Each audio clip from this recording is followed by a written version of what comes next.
what's up, people?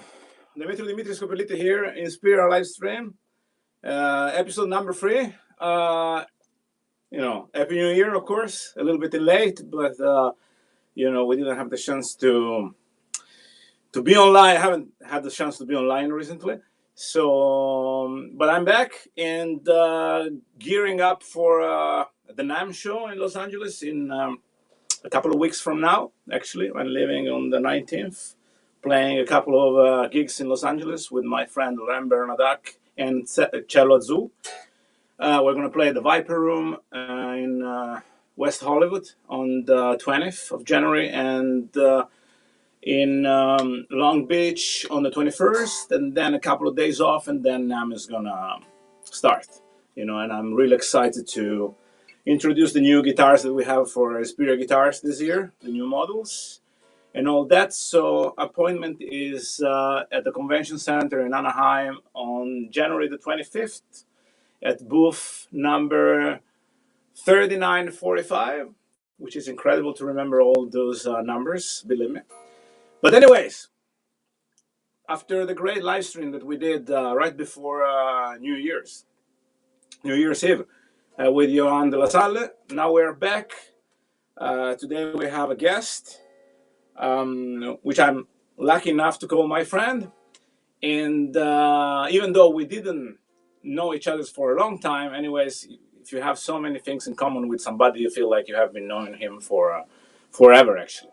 So it's my great pleasure to introduce to you Jay Parmar, guitar player and producer. I'm going to bring him online. There we go.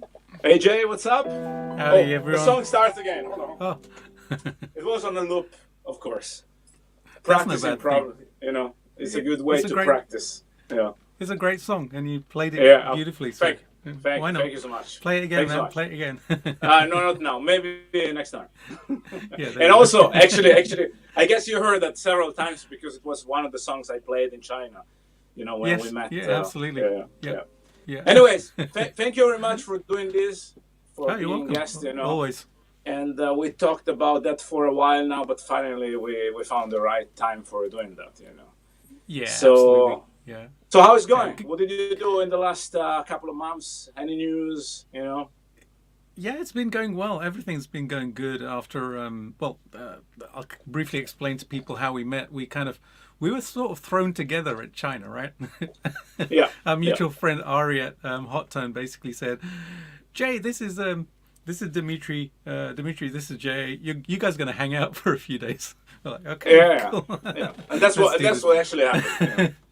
Yeah, it actually happened, and it was just a fun time. We had a great time in China, and the show was fantastic and stuff, and it was a blast just being there. I went in 2016 last time, so getting back there was good, and then getting to hang out with you and Ari and all the team was fantastic. And then once I got back, I had a few things kind of already in the diary to do. Obviously, I'm a YouTuber and a musician and a guitar builder, and I wear various different hats and stuff. So, work was waiting for me when I got back. So I got back to do my videos, and then had my new tattoo done, which was pretty awesome. I was looking forward to this for months. So that was the one on the arm. Yes, this one here, right? Oh yeah, that's why and some people who follow me, they know that we did the video together. Oh yeah, and we did the demo Pulse, and which is an amplifier that Oton, a great amplifier, practicing amplifier. I have it up there that Oton did recently. And actually, I saw your tattoo, and I was like, "That's cool." I never seen that. One, right? I have been hanging out with him, and it was actually summer. It was actually summer in for a while in China. So you were wearing T-shirts and stuff. I was like, I haven't noticed he had that arm tattooed like that. No. But I guess it took a while. It was this one. Where is it? My this arm's tattooed. Yeah. You saw this one. But no, I had this one booked in for a couple of months. I saw then, but during the video I saw that one. Yeah. Right. Absolutely. So, yeah. But that's why I got it there. Because did it take a long time? When I'm playing, 6 hours. 6 hours. 6 hours. Okay, that's okay. That's okay. I guess they improved the times, because I remember back in the day it took longer time to do tattoos. Yeah, well, this I was guess a technique straight. improves and stuff. This was a straight through, so I kind of it could have taken 2 sessions, but I was okay with it. And the thing is, sitting in a tattooist chair for 6 hours, you get to about hour 4 and it's fine. Then hour 5 and 6, yeah, that's the painful time, because your body's tired and it's a long day and stuff. But hey, I've had tattoos done before, so it was kind of cool. And I wanted it done. I wanted it finished. So it was like, you know what? I'm just going to power through this. I'm going to stay until it's done. And she was fantastic. I Yeah, have another one booked in. So, yeah. believe it or not, I have no tattoos at all, which is weird, because Right. I have been in a death metal band for many years, and everybody in my band were completely tattooed. I was the only guy with no tattoos at all. And actually, my wife, she gave me a couple of tattoos for as a birthday present, but I never actually Oh, cool. bothered to go and make them. But it's not because Right. I'm not against at all. It's just, I don't know. I guess you are, if you are really into tattoos, you do that. Otherwise, Yeah. I don't know. I don't know why I never did that. But you never know in the future. I'm still in time to do that, to change You, lifestyle and do some tattoos. I don't know. tattoos are like guitars. They're kind of addictive. So I have my next one booked in already. It's in 5 weeks. Yeah. So, yeah. So yeah, you can get one done. Wow. But I'm warning you now, man. You'll want another one after that. But it's a great way to stand out in a metal like a death metal band. The guy with no tattoos. Yes. It's pretty damn Yeah, cool. in some ways. Yes, it might be. Yeah. So, anyways, just can you talk a little bit about your? I mean, let's make it short. But your biography as a musician. When did you start? Sure. Where are you from? This. Cool. You are from Yeah. England, from Birmingham. Is that correct? No, I'm down in Brighton, so I'm right down on the south coast. Brighton. Right by the Sorry, sea. Brighton. Yeah, Yeah, Brighton. that's all right. No worries. So the very brief version, I was born in the 70s. I picked up the guitar in about 1989, and 30-something odd years later, we're here. Yay!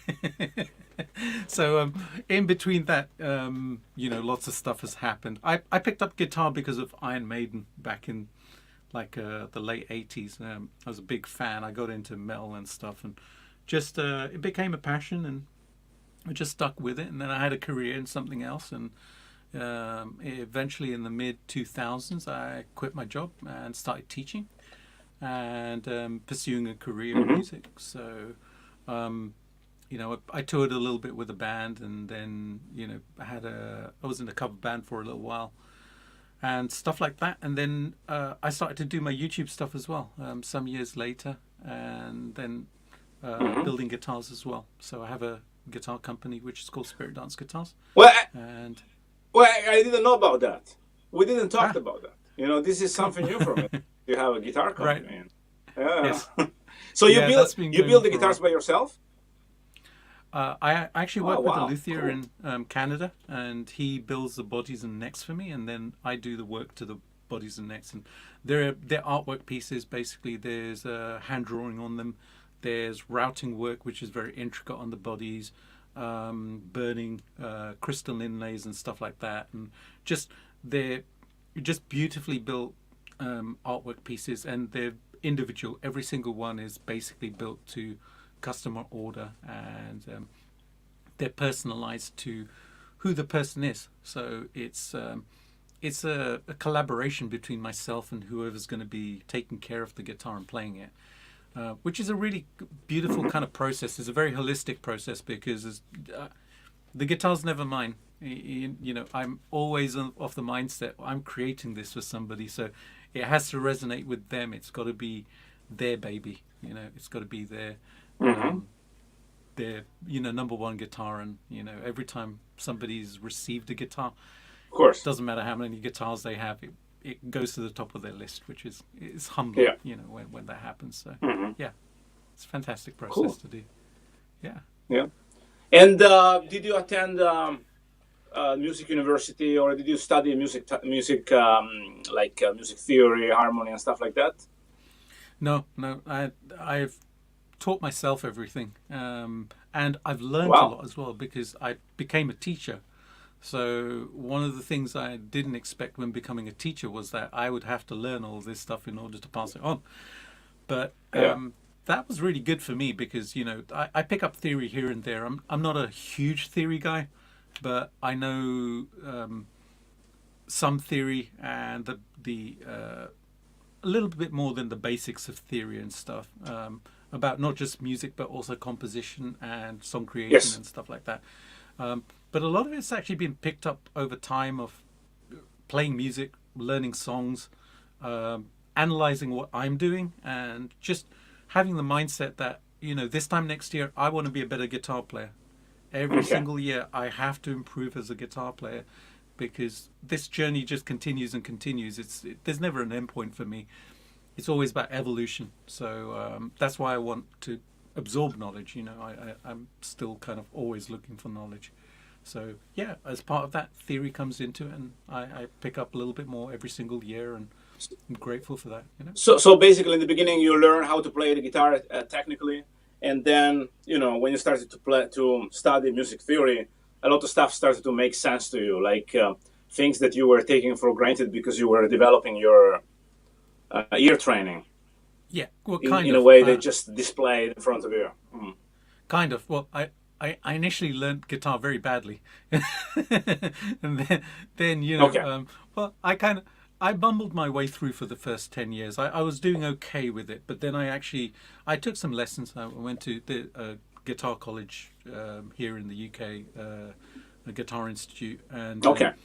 it was just like 10 weeks. 2 hours a week, 2 or 3 hours a week. We used to kind of just do that. So it's like an intermediate course, but it taught me a lot of the basics, the fundamentals, that you need to know about scales and picking and just melody and chord structuring and stuff like that. So it wasn't in depth, but it was a really, really good grounding. And then after that point, my playing it actually elevated a lot more because I had the knowledge, and then I could kind of Do take you that feel away. like also from a composition point of view, you improved in a way, learning like the basic of music theory, chords, scales, arpeggios, and the interaction between all those elements? Do you feel that in a way you're more than you're playing? I guess your composition got kind of more richer in a way. Composition, no. Definitely No, technical okay, skills. But what I found with composition was, and I still find this because I teach a lot of my students composition and songwriting and production and stuff like that. Um, Knowing the rules is one thing, but then the rules can become like just a box and a cage in itself. And a lot of people basically just want to stay in that box. Whereas for me, everything's very liquid. Inspiration comes from everywhere. It can come from a movie, it can come from art, it can come from me having a yes. walk in the morning. So I'm very, very Well, open to ideas. with composition, probably I meant more like arranging things, you know. Oh, arrangement I actually learned from learning how to songwrite just myself more than Okay. anything else. So I wasn't really taught that. Um, and this is it's great that you mentioned arrangement because a lot of people who get into songwriting, they don't necessarily think about arrangement. It's always about I want to write a song, and lots of people come to me and say, "How do I write songs?" And I have my formula down. I know that I have to arrange the song before I start to actually perform it, write it, because I need to know what the intro is, what the first verse is going to do, where the pre-chorus is, what the chorus is, then what I'm going to do as a second time round, what the middle eight's going to do. So I have my structure there, my template, and knowing how to arrange something actually helps me to create songs very, very quickly, I think. And it's one of the elements which I find a lot of people miss when they start to delve into songwriting. So it's something which I learned by starting to songwrite and then starting to then think about and analyze what it was that makes songs good and how the structure works. So my favorite songs, I would listen to them and then, I'd think about, okay, what happened in the intro? All right, then where did it go to? Okay, went to a verse. All right, after the verse, what happens? There's a pre-chorus, great, and then there's a chorus, and then it's rinse and repeat. You basically go back to verse 2, pre-chorus, chorus, solo section, outro, etc. So I think it's massively important, and whenever I teach this stuff, I pass that along. And but just before Christmas, I had a guy come to the studio. He was here for the day. He had tons of ideas, and he always struggled with songwriting, but he had like literally 50, 60, 70 riffs which he had in his head. He just didn't know how to actually put them together. So Okay. we spent the day. I taught him how to do it, and he wrote a couple of songs while he was here at the end of the day. Then by the end of the week, he messaged me and he said, "Thank you so much. I've written 20 songs already." And he just needed to know that formula in order to do it. So, But how do you think, like a really good way to improve your arranging, which I believe, at least in my music, is the most important part of the music, because I write a lot of music all the time. I don't really have, like, people have writing blocks. I never really have writing blocks. But I don't mean that everything that I write is awesome. Actually, it's just a small part of that. And sometimes I write things that I'm like, okay, yeah, that sounds okay. But then I work into that. I build like the whole arrangement. It becomes actually a really good song, in my opinion, at the end of the day. right. So how do you think?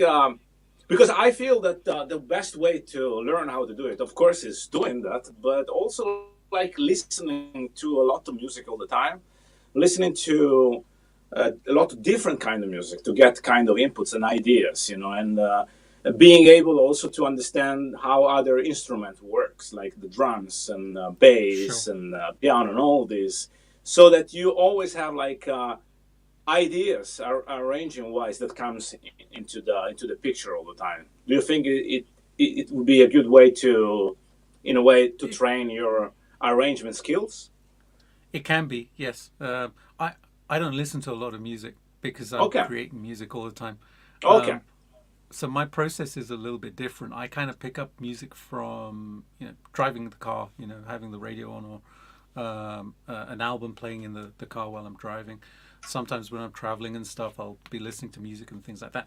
But because I'm in the creation process most of the time, I don't like actively set time aside to just listen to some CDs because I need inspiration. I tend to find that ideas flow very, very easily, and the thing that I do is I get out of my own way. And I think this is one of the important parts of like good arrangement and also good songwriting, because what tends to happen is we can start to overthink things. So what I have a tendency of doing is, if an idea comes in, I'll let it sit up here and I'll just let it play and play and play and let it work itself out. I'll get out of my own way and just let the song create. And you can call it kind of downloading, or just the universe sending it to you, Processing, whichever way you want to look at it. But that's essentially how I start the writing process. And then when I'm writing and arranging, I'm thinking about how can I create contrast to make things interesting. So some of the stuff that you heard me play in China, there was a very set formula to how I did things, because I wanted to create those interesting points. If I'm kind of starting off with a riff like this,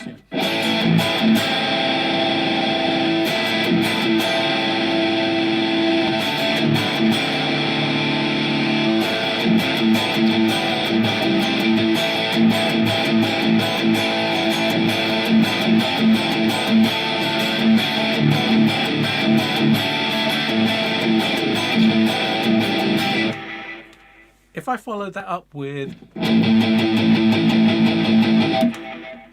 audience has already heard it. So in my mind, it's like, okay, for me as a listener, that's not going to satisfy me. So Okay. I'm always thinking, how can I do something different here? So I usually go into a cleaner section and kind of arpeggiate stuff, which is a great way of, I feel, of going from a heavy section into something which is quite melodic. And I think on that song, I kind of went into this.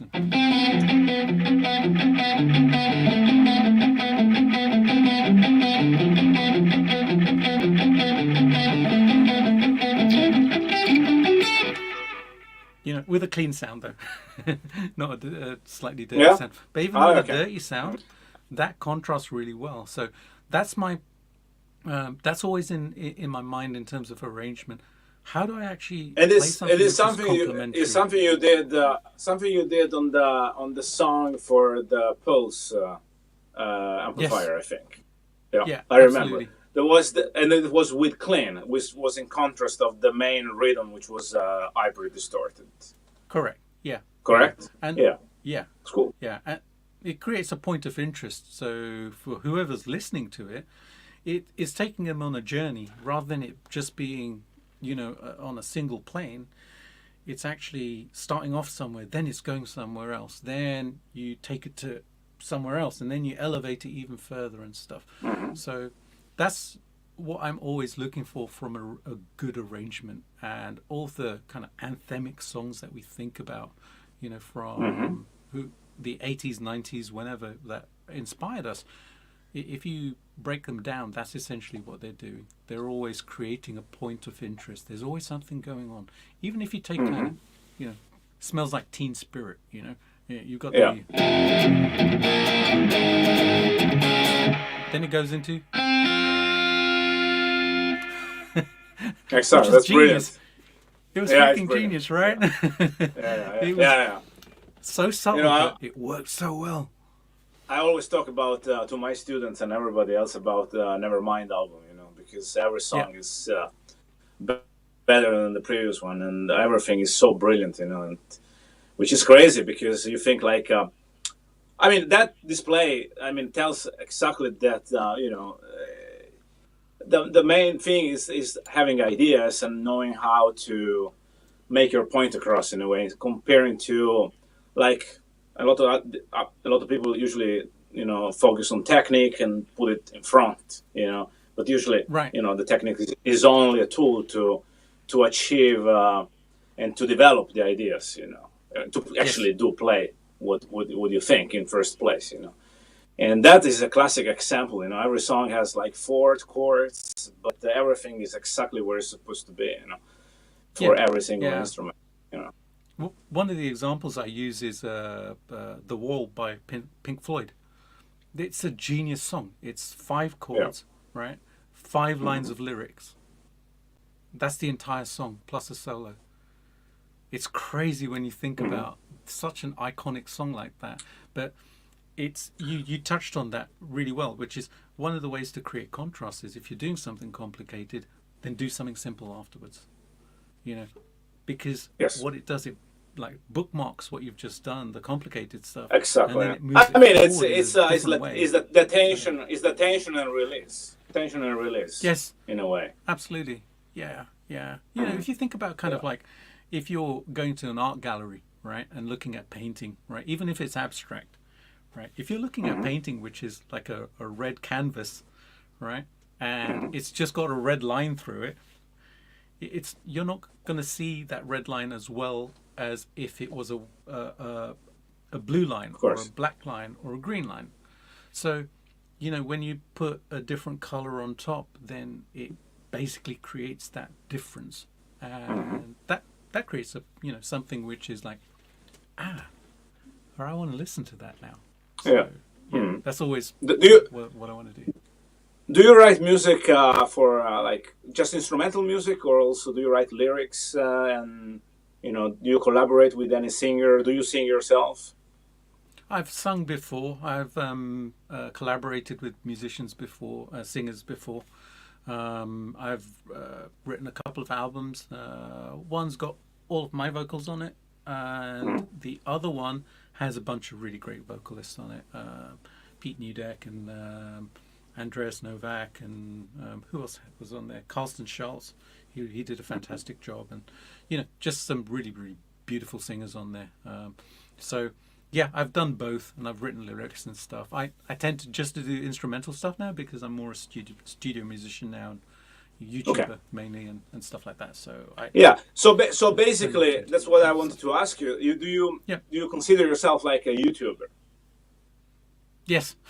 Yes. After 10 years of doing it, yep. I think I've just hit my 10 years, man. So yeah, I just realized I've literally just hit my 10 years. I think it was like 14th of January, like 2014 when I started my regular show on YouTube. And how did you start? It's cool, man. How did you start? I actually started like teaching George Lynch stuff because he was he was one of my influences when I was growing up. So I started to teach, like, you know. So it was more like an instructional kind of thing. Yeah, absolutely. Yeah. And then that evolved into entertaining, some demo work and stuff, and and now it's evolved. It's all changed. My channel is basically just about my musical journey. It's about, you know, who I am and what I do, you know, and there's a lot of stuff which happens, you know, not just gear demos and playing music, but also my guitar builds. I build amplifiers as well, tube amps. Wow. I've gotten into that, and I love doing that. So I literally have, like, the rack you can see here. They're all hand-built amps, basically. They're all unique amps, which I've built myself. So I do things like that, and I share everything, you know, whatever kind of like excites me about music. That's what I'm going to be sharing this week, you know. So it's a cool process. The YouTube algorithm hates me for it because I keep changing things, but that's all right. I love, like, sharing my story, so I'm happy doing it, man. Yeah, but you know, it's a typical thing. I have the feeling that the YouTube hates us all sometimes. So. Yeah, absolutely. Yeah. So, so you like to play? You like still to build and play tube amps? Yes, absolutely. Yeah. Even though you play a lot of modelers, because I know that you like modelers. You know, we have this passion together, and you know, we were in China doing demos for Hoton, which is you know, a manufacturer of processor and modelers like Dampero. We both had Damperos. You had Dampero 2. I used Dampero, the one that I have here, Dampero Silver. And I have seen recently you worked with Tone X as well, which I believe is, if it's correct, okay. And you did that, I guess, for doing some profiling. Did you profile your own amps? Yes. Yeah, absolutely. Modelers have come on a long way. You know, they're great. You know, the hot tone stuff is fantastic. I love playing that stuff. It's pretty crazy how good they've gotten. But you know, there's just something about plugging into a tube amp and playing it. There's a response there. One of the reasons Tonex actually interested me so much, and I actually have it on my desk here. If I can grab it. Here it is. Here's my Tonex pedal. Hey!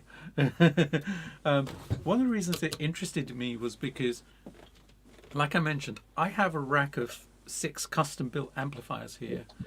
And, you know, if I travel and go anywhere and I need to play music, then I can find amps which are similar, but I cannot find these amps because they're unique amps. They're single-built amps. So the thought of actually being able to profile them and then put them into here, that was super exciting for me, and it works really well. You know, I have my tones in here and on the software, which is crazy. So that was my purpose with Tonex, and it's kind of changed the game with modeling or profiling. I feel, and I've kind of gotten into it, like I said, because my set of circumstances is unique. I know there are a lot of other good profiles out there, but I don't actually play like many other people's profiles. I check them out once in a while, but my main interest is basically these, you know, to get these down. Yeah, it's normal. I feel the same. I mean, I don't know if you used the camper before. Have you owned a camper? I haven't owned one. I've played one many years ago. Yeah, Great unit. Yeah, I usually lovely I have one unit. there. You can see my Yeah, camper is I there, see it behind and you. I usually do my own profiles, which work way better with me comparing to just find the preset on that and tweak it.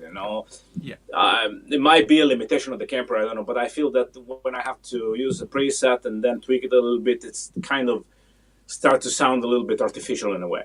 And I right. believe that if I do my own presets, I can still use my guitars, and have my room and the microphones the way that I usually use it live. I mean, that I used to use them live, because as you know, we all use more pedals live than amps anymore, but still Yep. everything comes from that. So I have the feeling that it's always better to do your own, your own profiles, your own presets and stuff like that. So, Definitely.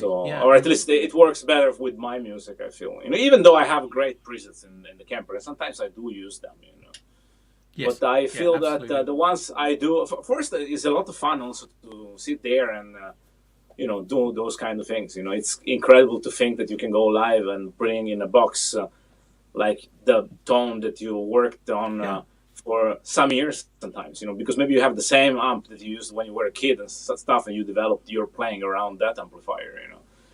So, Yeah. and are those profiles that you did with Tonex available somewhere? Like, did you make a preset pack which is on sale somewhere on your website or something?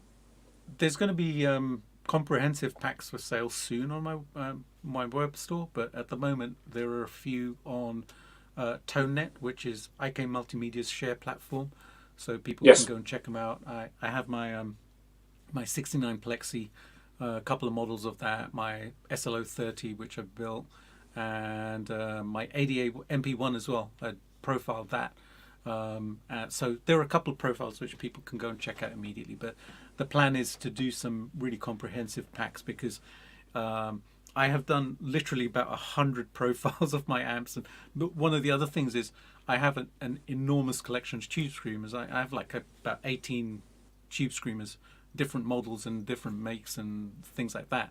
So I've been actually profiling my different tube screamers through my 69 Plexi.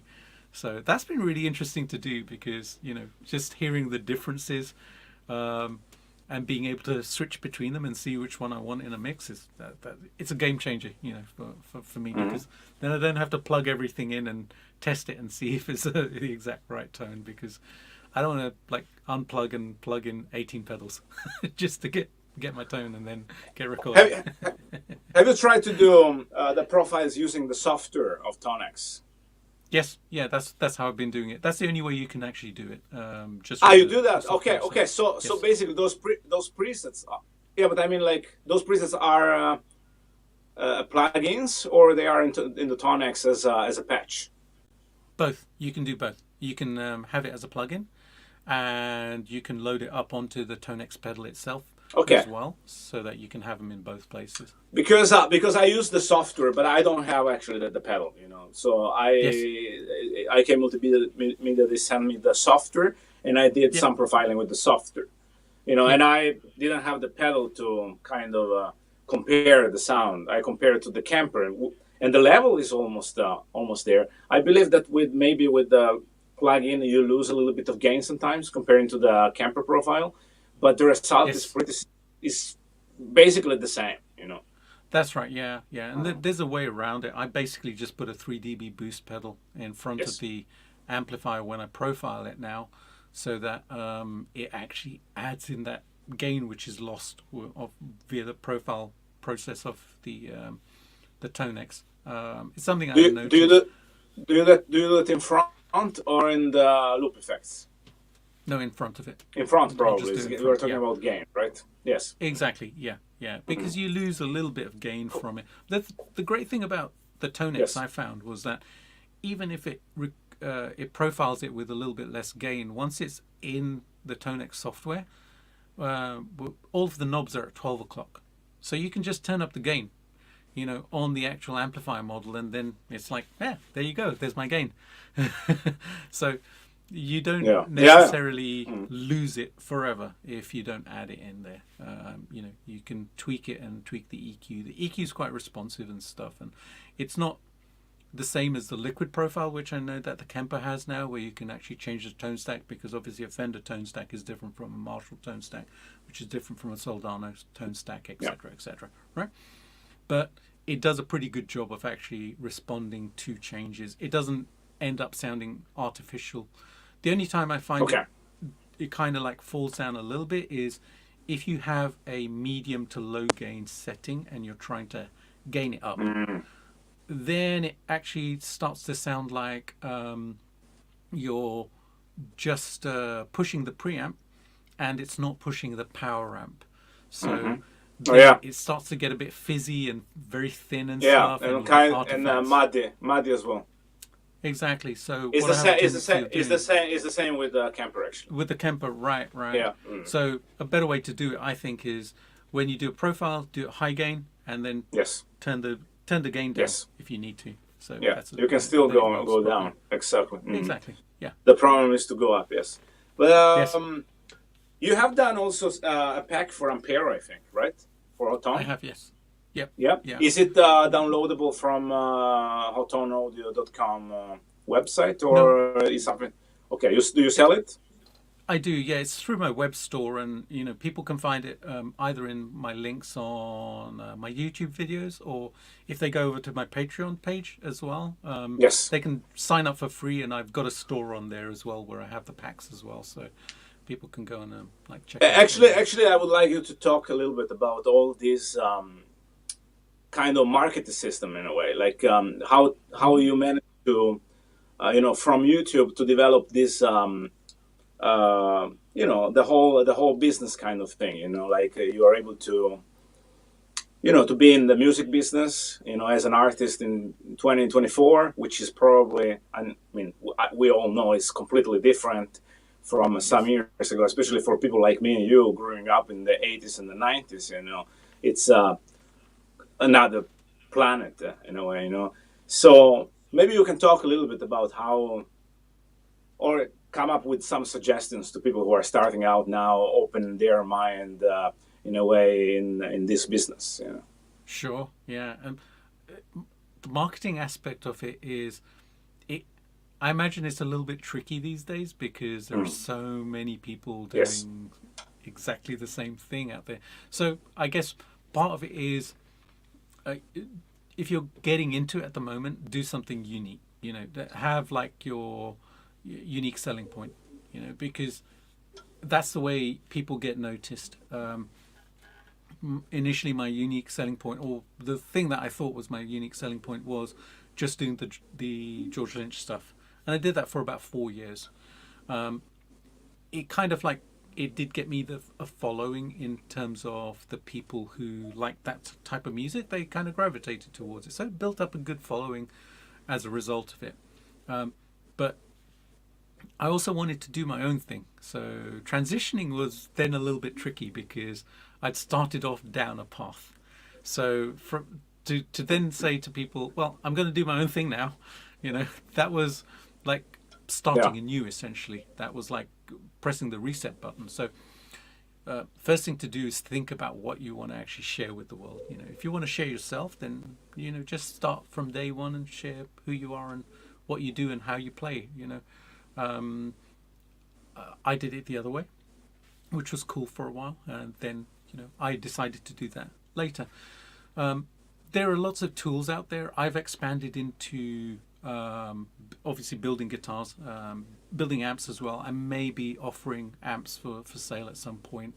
I'm still kind of undecided on that because I like building them, keeping them, playing them.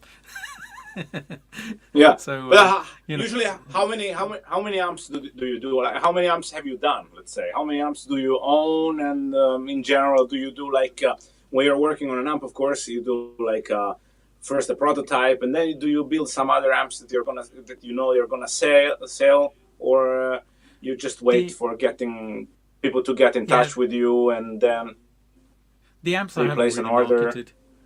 The amps I haven't really marketed. I've built most of them from kits. I've built one from complete scratch. Some of my closest friends are amp builders and amp techs. So, my friend Stefan Huther over at Red Stuff Audio, Red Stuff Amplification, he actually helped me design a mini amp, which is down here actually. It's that little thing there. It's like a 5-watt, super high gain, crazy little, it's tube amp. It's got a single end in there, Cool. and a couple of preamp tubes and stuff, and it's great. So that's from scratch. A couple of them are modified amps.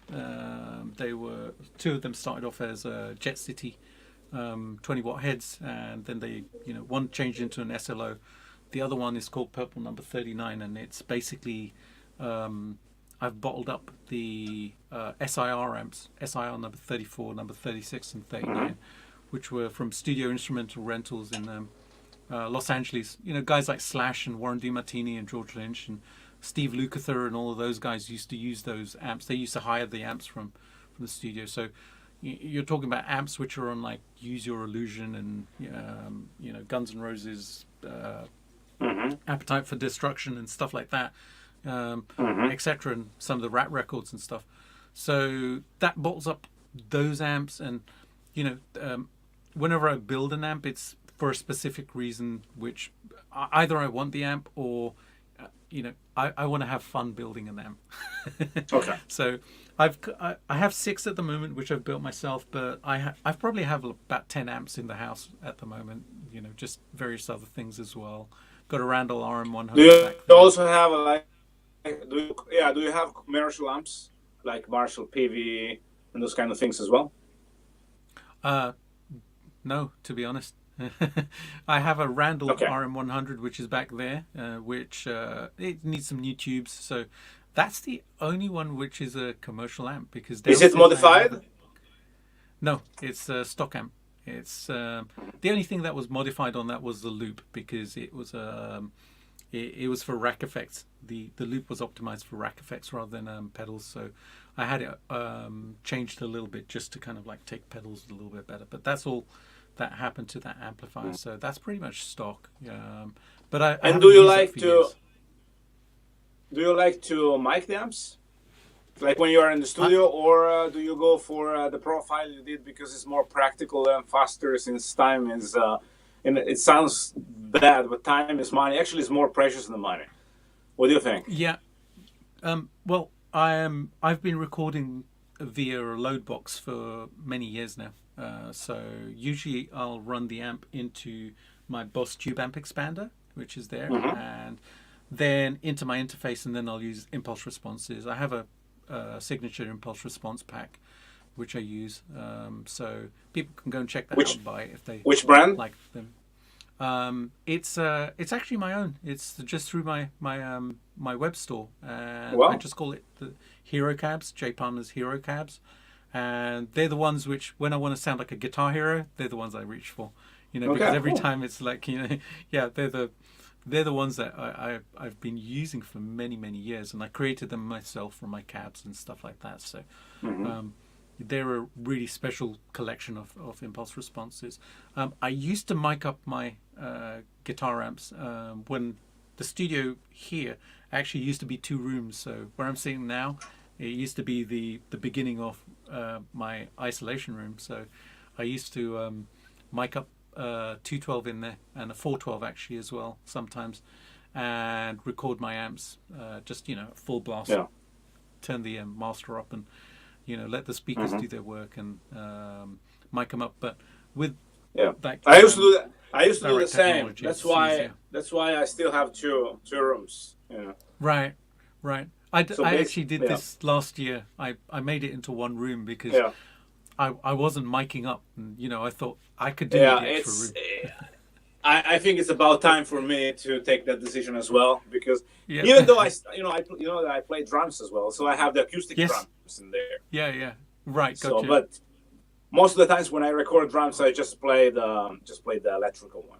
It's way Yes. more practical. Yeah, let's the say. electronic. And about like drums, how do you usually record drums, or do you write the drums yourself, or do you play the drums yourself? How do you usually do in a song? I play a little bit of drums, but I don't actually record them for tracks. I use Tune Track Superior, and use Superior some of the drummer. loops from there. Yes, Superior 3.0, Okay. whichever version it is. And what I have a tendency of doing though is, and this is part of the arrangement process as well, going back to what we were talking about earlier. I initially lay down a drum track, but then once I've recorded my guitar and my bass and stuff, right, I'll go back and then I'll edit the drum track to work with everything else. So Yes. where I'm kind of hitting a chord or something, or if I'm doing something specific, if I'm doing something, then it'd be kind of like, you know, I'm not just going to leave it going because that's not going to fit. I want it to sound like it's actually working with everything. So I use those tools to create drum tracks, which are quite organic and sounding like they were actually written by, you know, just. Actually, I do the same because, but in that case I don't use loops. I play the drums.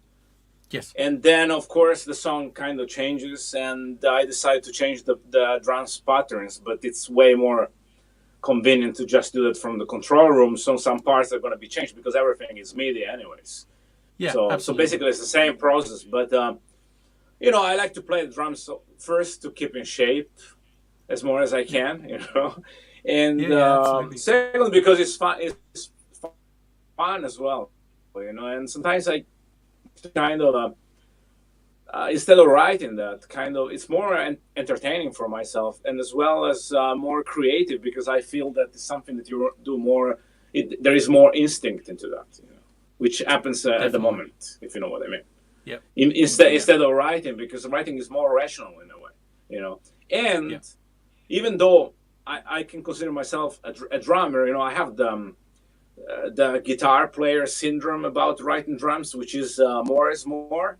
And when I play the drums, instead, I can't do that, of course, because I have 2 arms and 2 legs, which are not working that good either. So, so I try to keep it easy. And actually, I see that sometimes making things more simple have a benefit in terms of writing all the solos, because I play mostly instrumental music, and the guitar is more like the vocals in a way, or playing solos and stuff like that.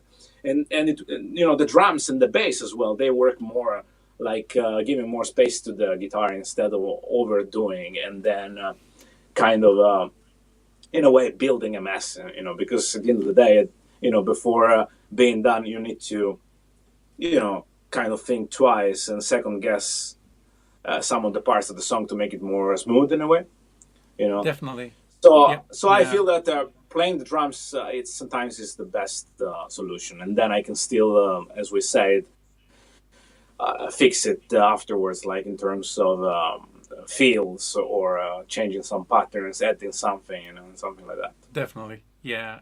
But I learned do you that play the bass? Of course. Yes. Yeah, bass I play as well. Yeah, I usually record bass. I have used kind of easy bass as well sometimes, but I much prefer to just pick up my bass and plug it in. Yes. And, you know, it's fun to do, and then, you know, kind of you just get a more organic thing out of it and stuff. So yeah, and it sounds more human, because I believe that as me, it's okay to use technology and kind of you know, make it more smooth sometimes, but you still need to keep it, like you say, organic and, you know, timing-wise, sometimes playing a little bit behind the beat and all that, instead of... You can really hear the difference between the albums that are completely made by sequencers, except maybe for the guitars, and still having, you know, the shadow of the musician playing the instrument, you know, with the pro and cons. Yeah, well, one of the reasons I record bass as well is because I know for my own playing, I play a lot on the push, so I'm always slightly ahead of the beat when I'm coming into a bar. So I just like the way that feels. Obviously, you know, not right the way through a bar, not you know, out of time or anything, but I'll kind of like course. You know, rather than it just being, it'll be, you know, just a little bit more, you know, so it always helps to play the bass then, because then it synchronizes with whatever I'm doing and stuff. But interesting. And it's something Yeah, go ahead. Just Sorry, go go ahead. ahead. Oh, so it was No, yeah, interesting go what you ahead. mentioned about kind of about the drummer syndrome. You know, about the lead guitar player syndrome going to drums, Yeah. because I used to do that as well. Because every drum track I used to program had to be, you know, the love child of Mike Portnoy and Keith Moon. Yes. You know, everything was just like Yes. and But together at the same time. exactly, yeah, absolutely. And I remember when I was writing my album, Circle of Fire, the drummer actually did the drum tracks for that. His name is Pete Newdeck. I met him when I was touring with the band Eden's Curse, and I sent Pete all of my tracks, and he just simplified everything. And I used to get the drum tracks back, and it was like, why has he simplified everything? I want it all complicated. But it made complete sense, and I learned so much from actually just hearing his work process and the files which were coming back, because it was just simplicity, and everything had space to breathe, and everything Yes. had a space to actually work together. But when he needed to do like something which was working along with a track, a drum roll or something, or a transition into another section, then it would be more of, you know, a little bit more complicated and fancy and bells and whistles and stuff. But the rest of the time, you know, there was a lot of simplicity in what he did, and I kind of carried that through. Once I actually learnt it, it was like, all right, that's what I need to do. I need to kind of take a step back and not try and make everything sound like Dream Theater. Unless I'm Exactly. doing some progressive music, you know, then yeah, then you can do that. But if you're just doing general kind of rock music, rock and rolls type of stuff, then you know you want that doom ta doom ta doom ta doom ta doom Yeah, ta but I mean, doom ta even doom ta. though you do progressive stuff and complicated stuff, it's okay. As we were talking about before, it's okay to have like tension and release here and there. Even like Dream Theater, they Yeah, do that. You know, like you go through an album of Dream Theater. Okay, one song of Dream Theater contains all those elements usually at the same time, but they have like up and downs. You know, writing ballads and then going from something extremely complicated and proud to something very basic sometimes, you know, and yes. that's the way we make everything more interesting, like we were talking about before. But just a question about your music: where can we find your music? Like, I know, I guess that you are not on Spotify. Is There's it some stuff correct? on Spotify. There's a little bit of stuff on Spotify, which people can find. Um, I personally just have an issue with Spotify because of the ethos of the company and, you know, the royalties and stuff. So Yes. most of my Or music, you know, or people can find it the on. lackness of royalties. Yeah, exactly. Yeah, the lack of royalties for artists and stuff. I just think it's like morally wrong what they do. But so I kind of many years ago decided to just put a little bit of stuff on there. But people can find it through Bandcamp, and also Bandcamp. a Okay. lot of, yeah, a lot of my music people can you can obviously find it on YouTube, because every time I do a video, I actually take an opportunity to write a new song, and it's my vehicle Yeah. to share music with people and stuff. So that's pretty cool to do. And but yeah, either place they can find it, they can find it. I think there's some stuff on Apple as well. A couple of the albums are Yeah. up on Yeah, Apple iTunes and Amazon I and stuff. actually So saw on Apple, you know, because yeah, we did the song together, Pulse, and I tagged you on. right, I saw that you yeah, had the profile on Apple. Do cool. you still make albums, or you more focus on singles? Like there is this Um, more than a trend is actually a way that we do music nowadays. Even though I still like to do albums, so I still make albums, even though some people say it's a waste of time and you know, but it's still fun. I still feel that when you make an album, you build up a story, and there is, you know, songs they represent like acts of the story and all that. yeah. But I also release singles. So what about you? Do you do both?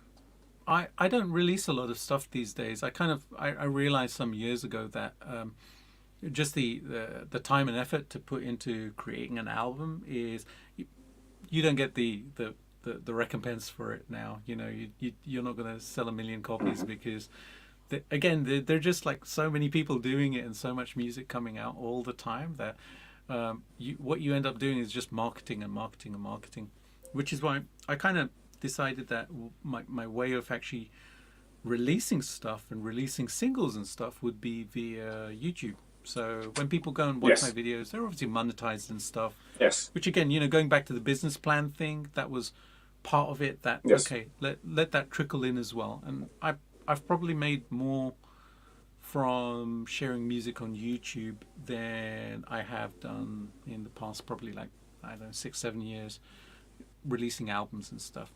Having said that, I am kind of like resurrecting a project which I started in 2014, I think. I'd written some music. It was at the time in 2013. I'd actually written guitar parts for a progressive rock album with somebody.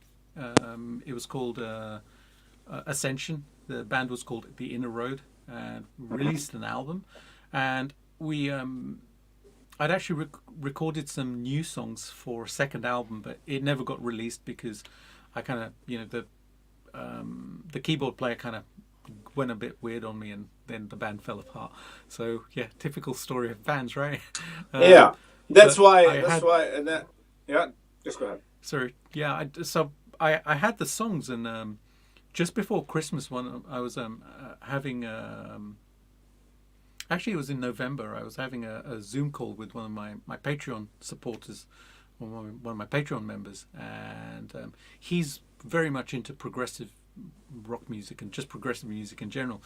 So I decided to find the tracks and send them to him, and I remixed a couple of the tracks because the old mixes weren't great and stuff, and sent it to him. And then I thought, you know what, I should actually finish this one and release it in 2014. It's 10 years later, but the tracks, I still enjoy the tracks, and they're still pretty cool and stuff. And there's a definite journey there in terms of kind of what the tracks represent, and they're all really long. They're quite long tracks, 6, 7, 8 minutes long and stuff, and going through the whole, it's like Dream Theater instrumental with Marty Friedman thrown in, and Steve Stevens thrown in, and George Lynch thrown in, and Warren DeMartini, and all my other favorite players, kind of like a little bit. Yeah, which is probably like your style, because everybody have Yeah, their own, like as a guitar player, and then of course, absolutely. and it's great actually, because those people are the people we learn from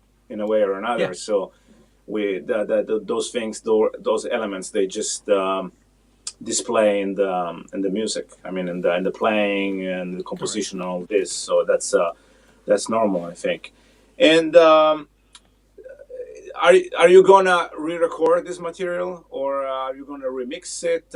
Because I see that already, like from one year to another one, if I start working on a song that I kind of arranged 1 year ago or 2 years ago, let's say now I'm working for some reasons on some music that I didn't that I wrote in 2017, and I never really released because same shit ever. I mean, some other people were supposed to do their own part, and then it never happened. So that thing just ended up in a folder, and then I never really used that. And then I was like, okay, now Yeah, I kind of play something else, so that doesn't fit anymore. But you know that we go kind of back and forth, so between the present and the past, and sometimes we kind of evaluate some stuff that we played in the past, and we think like, okay, that would just fit the place I am in now, in a way, like, yeah, because every song has a mood and all this. And yeah, but I feel that anyways I do things differently now, from a point of view of songwriting, from a point of view of playing, and above all, production wise. I'm way more picky now about the production compared to before, probably because I have been doing that for a while. Are you gonna work on those songs, like seeing in the light of 2024, or you're gonna keep it the way it was and just mix it and release it? I'm gonna keep them the way they are, but I'm definitely gonna remix everything. Okay. Just take it, and because my skills in mixing are a lot better now than they were Yes. 10 years ago. So Hmm. I know I can produce something which has a lot more clarity. And interesting you should say about playing and stuff, because when Ralph actually fed back to me what he thought of the album, he loved the album, but he said your playing was quite soft on it. He said maybe you should re-record the some of the parts, and give it a little bit more punch. And it made me realize that actually back then I used to do a lot of legato stuff. Most of my playing was legato. Now I pick a little bit harder and more assertive and stuff, and there's a little bit more attack in what I'm doing, and it's just a little bit more robust. But I went back and listened to those tracks and stuff, and when I listen to the solos, it's just like that. I wouldn't change a thing. From that perspective of, did I do a good performance? Yeah, definitely. Yeah, I'm so happy with what I captured back then that's what I would like to share, because it has a vibe to it, and Yeah, and that's it's a memory for me. yeah, as it's a well. snapshot of what you were at that time, Yeah, which is good. absolutely. Which is good Yeah. to give an output to that as well. It's something that you say. I mean, it's going to be more official. Like, you're going to remember how you were playing at that time. Yeah, Yeah, absolutely. Yeah, and this it just if it I have gone back and re-recorded stuff when things haven't worked from the past. So a while back I did actually almost a year ago I did a recording which was with my Gibson. I bought a Les Paul from China, and I had to yeah, fix it up. And I did a track, and it was I'd resurrected an old track which I wrote many years ago. This was probably 2005, 2006, 2007, around that time. So it'd been in the archives for a long time. But I re-recorded the whole thing, and it just came out really punchy. And I know that the old version of the track didn't sound anything like that. It didn't have that same kind of just just assertiveness to it. So it was great, hearing that in its full glory, how it perceived it back in the time. But I didn't have the technical skills and the playing skills back then to give it that life. So maybe it was just So, destined to reappear. do you feel that your technique is improving year after year? Yes, And definitely. do you do any special workout for that, or you feel like just the work is improving your playing, because you are Yeah. always constantly busy with playing something? So the both the mechanical um, movements, they are improving in a way, and you're improving, getting more mature as as a musician in general. So you're let's call it songwriting skills, because that's a part of songwriting anyways, is going to get better. Correct. Yeah, cool. Yeah, I think a lot of it's got to do with not just practice and playing, but also just paying attention and being aware of what you're playing and how you're playing. Because when you have that awareness, then you can start to see where you would like to improve and then make the improvements. So my timing used to be okay. Now my timing I think it's much better. You know. But how did I get to that point? Well, at some point I became aware that my timing was just okay. And that awareness basically made me work on the timing. So when I performed something, if it's a little bit out, and in the past I'd just be like, it'll do. Now, or at that point when I started to improve, it'd be like, no, that won't do. I need to improve my timing. So then just as a natural process, I started to just become much better. And I think that's one of the areas where my playing really did improve massively.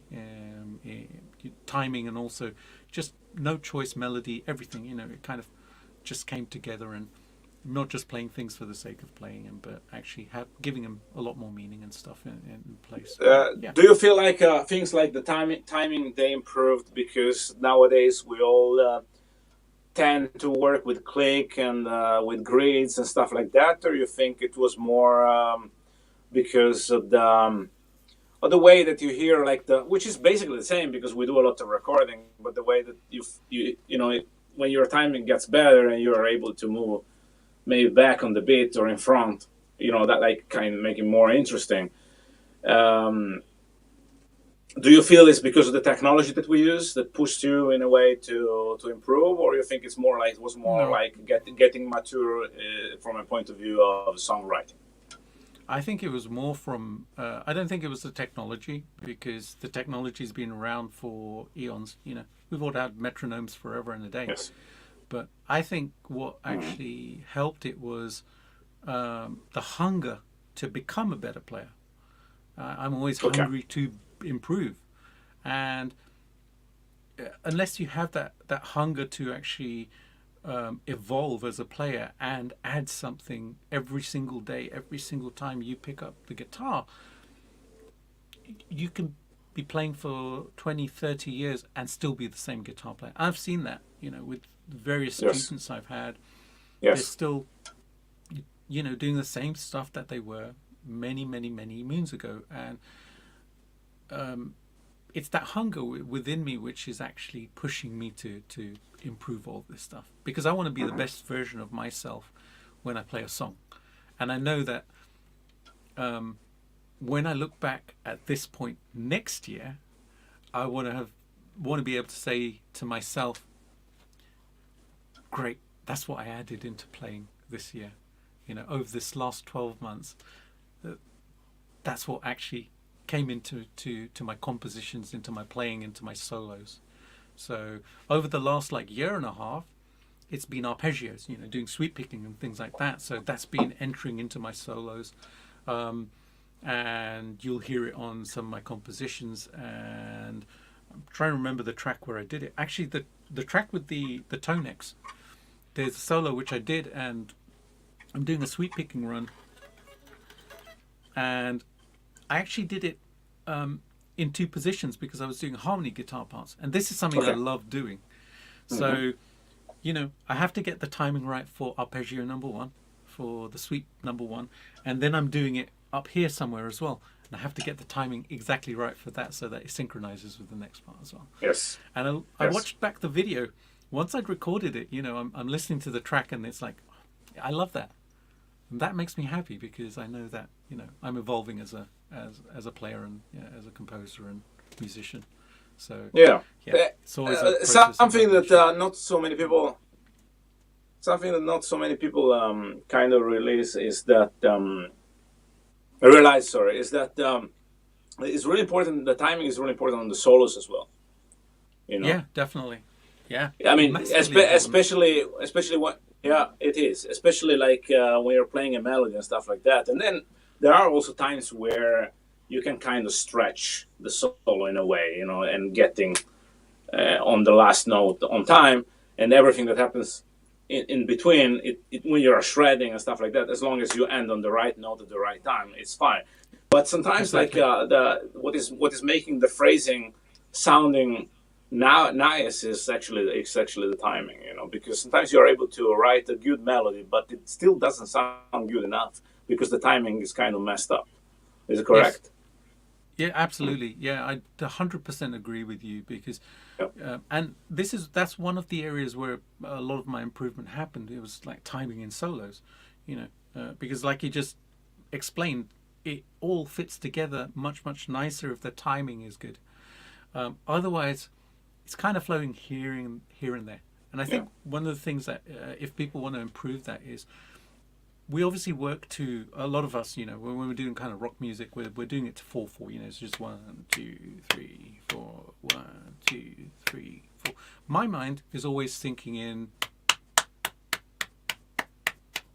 eighths or 16ths, right? So then what I can do is, as long as I have that awareness of that time, that 1, 2, 3, 4, 5, 6, 7, 8, 1, 2, 3, 4, 5, 6, 7, 8.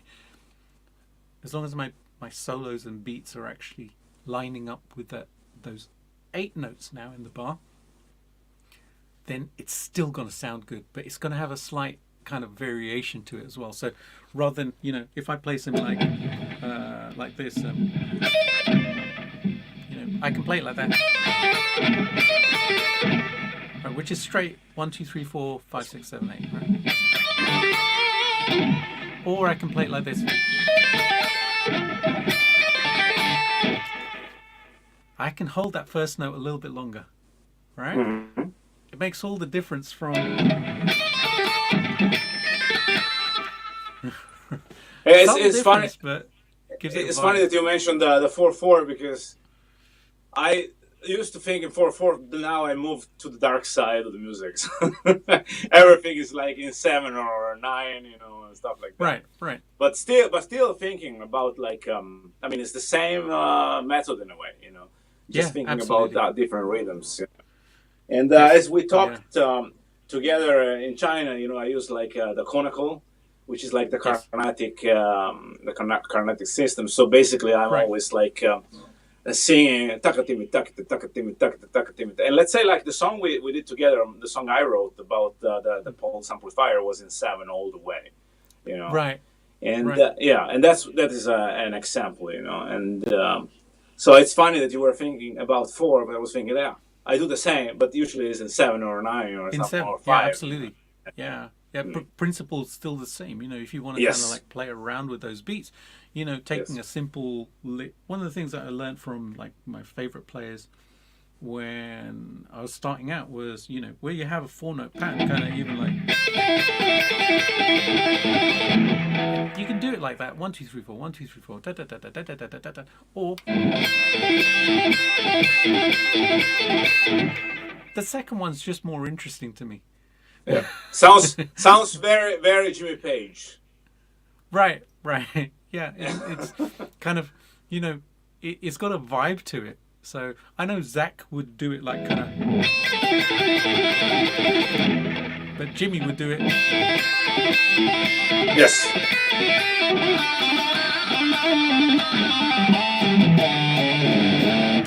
So there's a little bit of swing in there. There's a little bit of kind of movement in there. And again, it yeah, makes it interesting, rather than it being yes, just straight, absolutely, and straight, more and straight. more groovy, more groovy as well, Exactly. time Yeah. wise. Yeah, Yeah. It's about the and groove. It's about kind of like getting into that. Yeah. we're getting to almost to the end of the live stream, but I'm wondering what are you working at right now? If there is something something important you're working now. What is your the short terms plan? And the long one. For for this year, there's a few things I want to do. I definitely want to grow my YouTube channel a little bit more. I Yes. want to focus a little bit more on doing that, and I think I've started that journey in 23, where rather than just putting out contents every week, I'm actually focusing on creating really really good contents Yes. and sharing it when it's ready, and Hmm. just doing things which inspire people and which they're going to be entertained by and happy, and which I'm happy with as well. So I definitely want to expand that. And then with Spirit Dance Guitars, I have some plans for that, which I'll share later in the year. They're all a bit secret at the moment, so I'll share Okay. it all with everyone when Interesting. time is ready. But yeah, I want to kind of step up my thing with Spirit Dance. So in the long and short term, they're going to be my two focuses and stuff, and also relaxing and filling my studio with these PRSs. I love these. Do you I have do discovered you these have several? no, this was the first PRS I bought. I turned 50 last year, so I kind of treated Uh-huh. myself to. Well, it was a present from my family and my wife and everybody. So and I put in a little bit of money as well. So I got one of these, and it kind of just rewired my brain about guitars. So I'm kind of jonesing for another one at the moment. I want another one. So More is yeah, at more, some right? stage, more is more. Yeah, absolutely. Uh, are you planning any live shows, any tours, or something like that? You think it's still relevant to go on tour those days, or you think like that there are better ways to get your music out and build up a fan base and as well as monetizing your work? I, I don't have any plans to get out there and play this year. The thing is, if an opportunity presents itself, then I'm always open to it. But I get to share my music every week, 2 weeks on Yes. YouTube, and it kind of does scratch that itch, about performing. And yeah, it's wonderful getting out there where there are real Yes. people and you're with a real band and stuff. Hmm. But just everything I do, it, it doesn't lend itself to doing that on a regular basis. So Yes. if I did So do it, it would. Sorry, go basically, ahead. you think like your creative output goes through YouTube, and then every once in a while, it's still good to go out and to play Yeah, this music for people and enjoy like the stage thing and yeah, the relation with fans and this absolutely. human interaction as well.